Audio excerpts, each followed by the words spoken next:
C'est notre 5e et dernier jour sur l'île de São Miguel. Le soleil se lève, promettant un bouquet final d'images saisissantes et d'expériences inoubliables.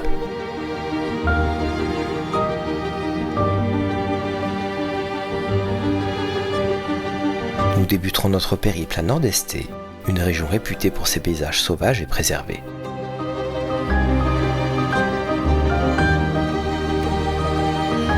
De là, nous explorons la côte en visitant les piscines naturelles de Boca de Ribeira dans le Lomba de Fazenda, où l'océan Atlantique a sculpté des bassins dans la roche volcanique. Notre route nous conduira ensuite à Ribeira dos Caldeiros, un parc naturel où cascades et moulins à eau traditionnels se côtoient dans un décor verdoyant.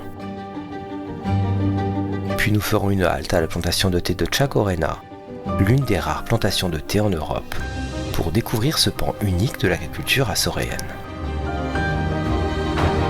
Nous continuerons notre journée par le majestueux phare d'Arnel, offrant une vue imprenable sur l'océan. Pour clore en beauté cette journée notre séjour, nous nous rendrons au parc Terra Nostra, un jardin botanique centenaire au cœur de Furnas, où nous pourrons nous immerger dans une végétation luxuriante et peut-être profiter d'un dernier bain dans ses eaux thermales.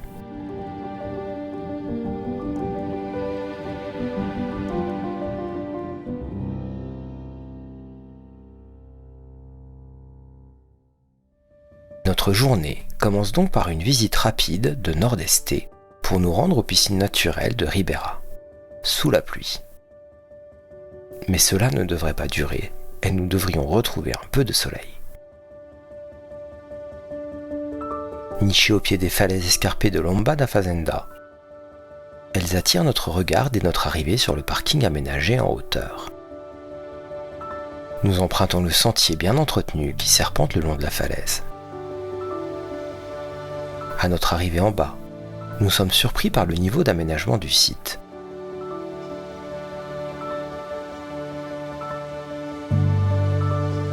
Loin d'être un lieu sauvage, l'endroit ressemble à une véritable zone de loisirs en plein air. Des toilettes propres et bien entretenues sont à disposition. Plus loin, nous remarquons une aire de pique-nique équipée de barbecue, invitant les familles et les groupes d'amis à prolonger leur visite. Mais l'attraction principale se révèle enfin à nos yeux, la piscine naturelle.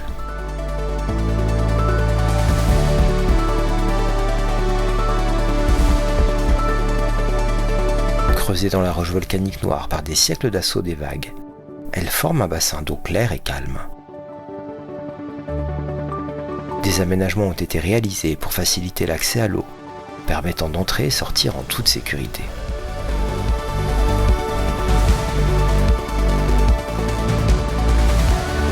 Il y a aussi une esplanade qui permet d'admirer le spectacle des vagues qui viennent régulièrement renouveler l'eau du bassin dans un bouillonnement d'écume et d'observer l'océan à perte de vue.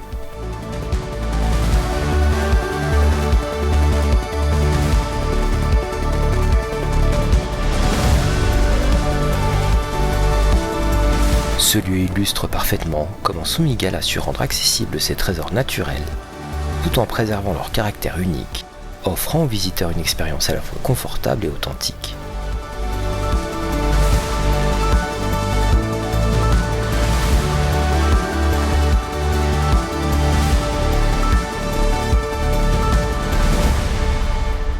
En nous dirigeant vers notre prochaine étape, nous nous arrêtons rapidement à divers endroits, comme le parc de Campismo de Nordeste, dans lequel nous nous promenons quelques minutes.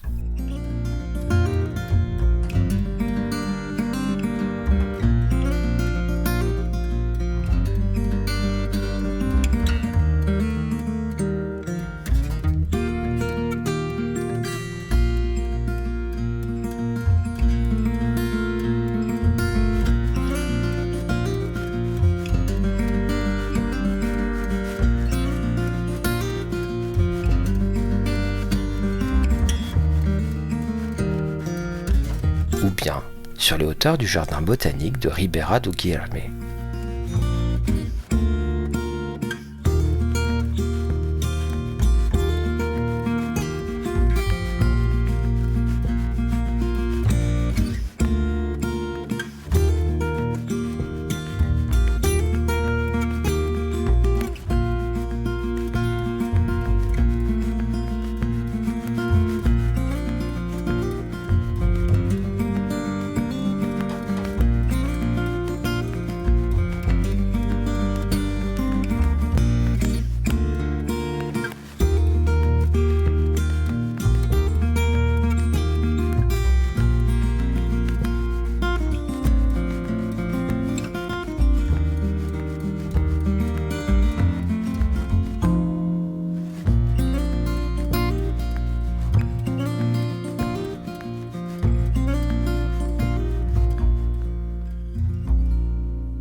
situé à la pointe nord-est de l'île. Le phare d'Arnel est un site dont l'accès est déconseillé aux voitures, même si les habitants locaux y circulent régulièrement. Construit en 1876, ce phare est le plus ancien des Açores.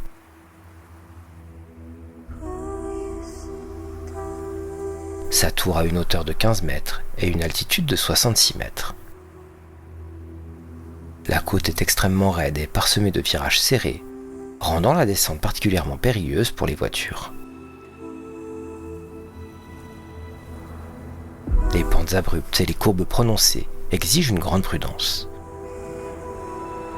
Pour les visiteurs, il est fortement recommandé de faire cette descente à pied, ce que nous faisons. La marche permet non seulement d'éviter les risques liés à la conduite sur cette route difficile, mais offre également l'opportunité de profiter pleinement des paysages environnants.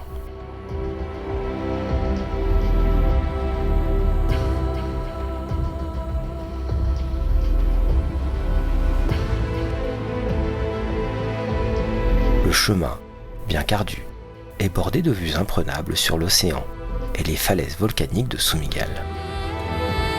Malgré la difficulté d'accès, ça en vaut largement la peine.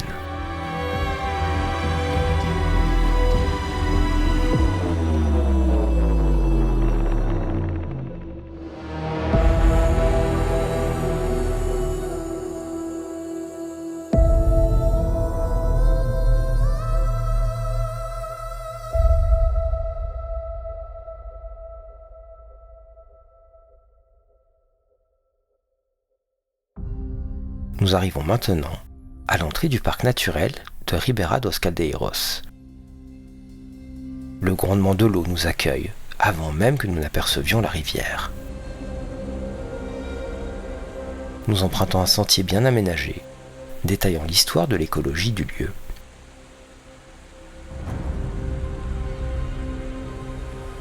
Le premier arrêt nous mène à une cascade impressionnante. L'eau dévale une paroi rocheuse couverte de mousse verte, créant un rideau blanc qui contraste vivement avec la roche sombre.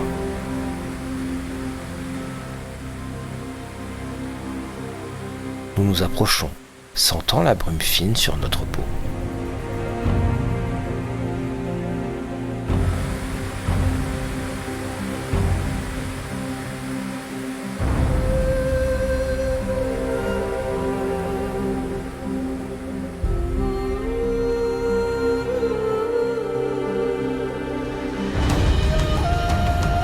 Contrebas, nous apercevons un groupe équipé de combinaisons et de casques, s'adonnant au canyoning.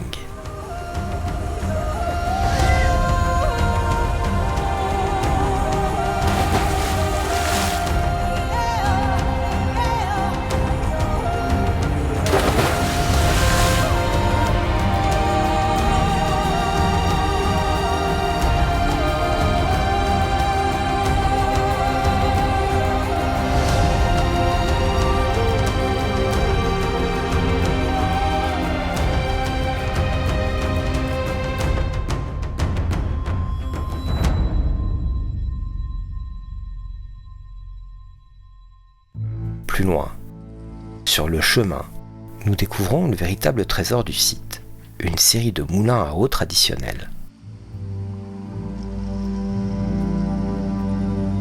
Ces structures en pierre, certaines datant du XVIe siècle, se dressent le long de la rivière. Un des moulins a été restauré et transformé en musée. Nous y entrons, observons les mécanismes anciens et les photos d'époque qui racontent l'histoire de l'industrie meunière de la région. Ces moulins ont joué un rôle crucial dans l'économie de l'île pendant des siècles, transformant le maïs et le blé en farine pour la population.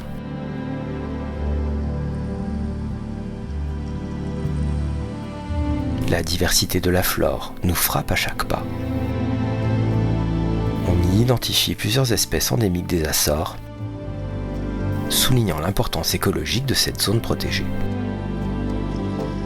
Des fougères géantes côtoient des hortensias sauvages, créant un paysage varié.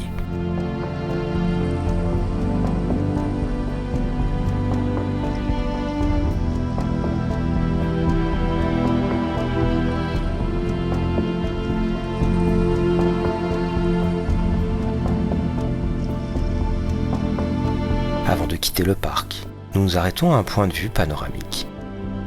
De là, nous pouvons embrasser du regard l'ensemble de la vallée, les cascades, les moulins et la végétation.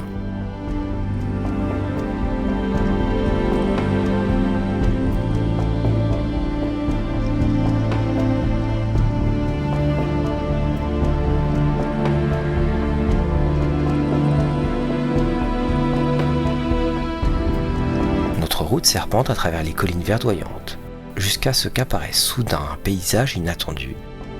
Des rangées ordonnées de théiers. Nous arrivons à Tchagorena, la plus ancienne plantation de thé d'Europe, en activité depuis 1883.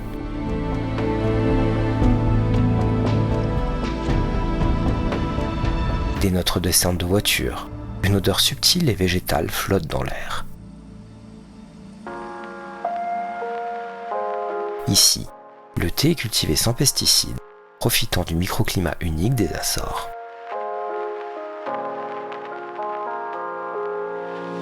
Nous commençons notre visite par les champs. Les théiers, taillés en buissons bas, forment un tapis vert ondulant sur les collines.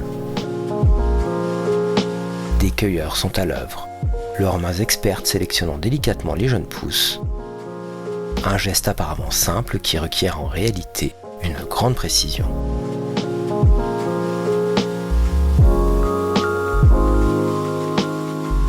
Nous prenons ensuite le temps de nous promener dans cette plantation. Et à notre grande surprise, nous y découvrons de nombreuses chèvres, comme de petites ouvrières infatigables qui s'affairent à manger les mauvaises herbes. Elles passent d'un arbuste à l'autre, avec une détermination tranquille, contribuant ainsi à l'entretien naturel du domaine. Nous rentrons maintenant dans l'usine de transformation. Les machines, certaines datant du 19e siècle, fonctionnent encore parfaitement. L'odeur du thé fraîchement transformé emplit l'air. Nous observons chaque étape du processus, le flétrissage, le roulage, l'oxydation et le séchage. C'est un mélange fascinant de traditions ancestrales et de techniques modernes.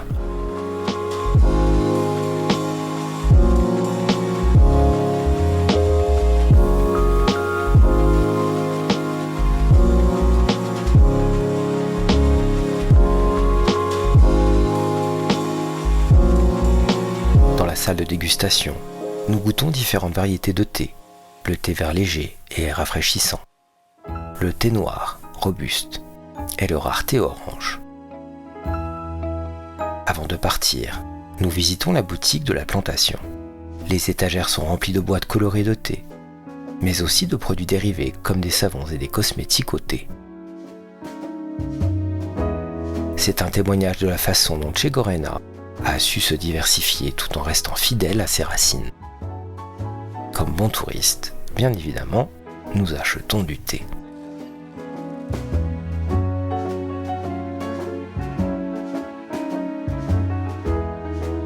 Nous découvrons maintenant le parc Terra Nostra, comprenant un jardin botanique, un hôtel et un restaurant.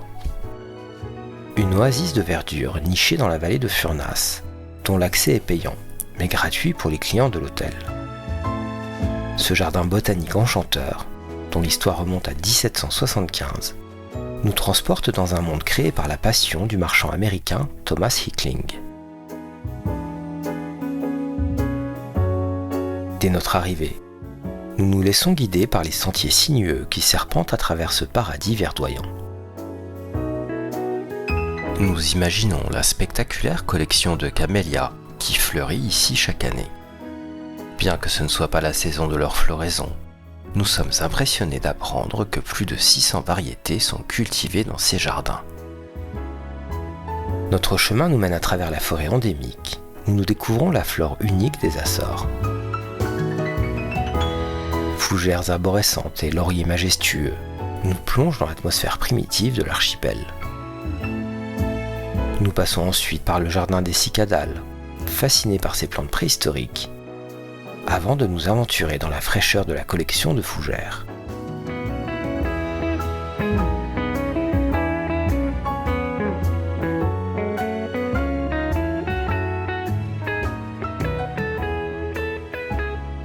L'avenue des Ginkgo biloba nous accueille ensuite, ces arbres centenaires formant une voûte impressionnante au-dessus de nos têtes.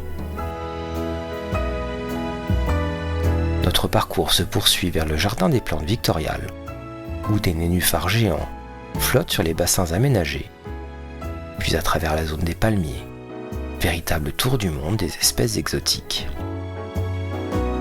Au fur et à mesure de notre promenade, nous comprenons pourquoi le jardin est une référence mondiale pour les passionnés de botanique, ayant été récompensé par Condé Nast Traveler dans la catégorie meilleure retraite verte. Chacun de nos pas est une invitation à la contemplation et à la sérénité.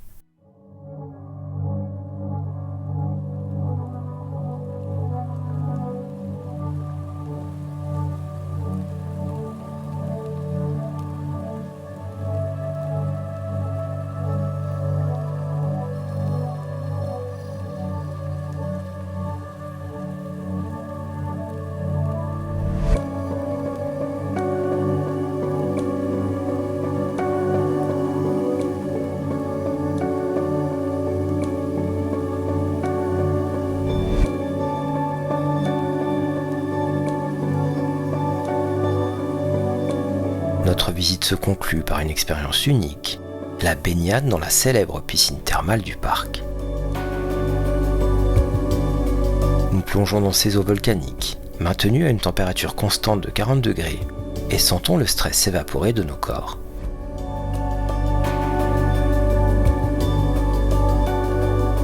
Riches en fer et en minéraux bénéfiques pour la peau, ces eaux nous offrent une relaxation complète et sans précédent. Mais nous devons vous confier que l'eau est tellement chaude que l'on peut y rester 45 minutes environ, mais ensuite cela devient difficile.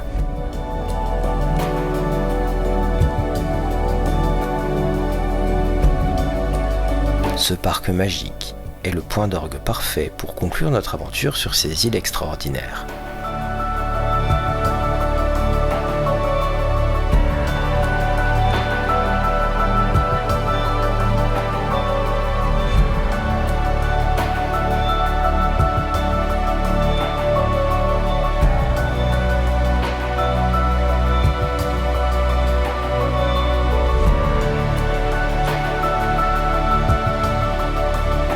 Nos 10 jours dans l'archipel ont été une véritable immersion dans la beauté brute et la diversité de la nature açoréenne.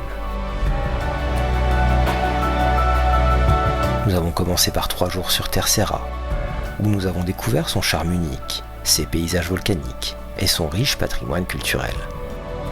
Puis nous avons consacré 7 jours intenses à l'exploration de São Miguel, la plus grande île de l'archipel. Chaque journée nous réservons son lot de merveilles naturelles et de découvertes fascinantes.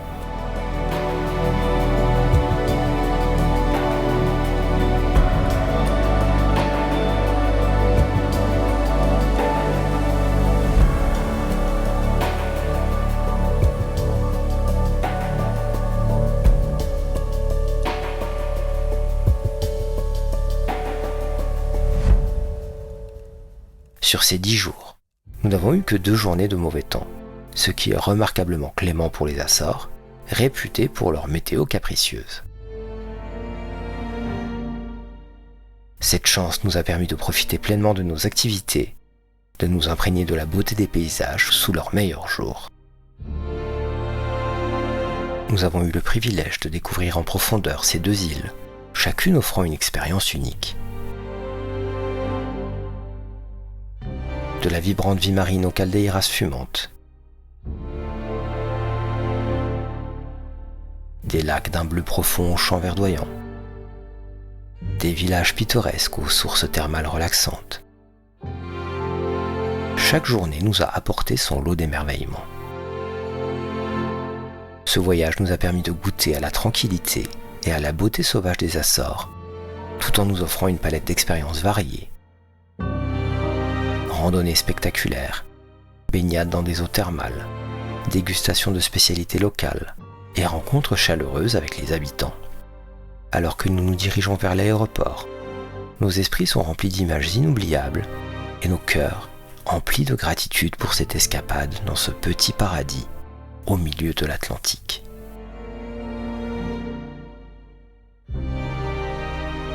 Les Açores nous ont offert bien plus qu'un simple voyage. Elles nous ont offert une expérience qui restera gravée dans nos mémoires pour longtemps. À bientôt pour de nouvelles découvertes.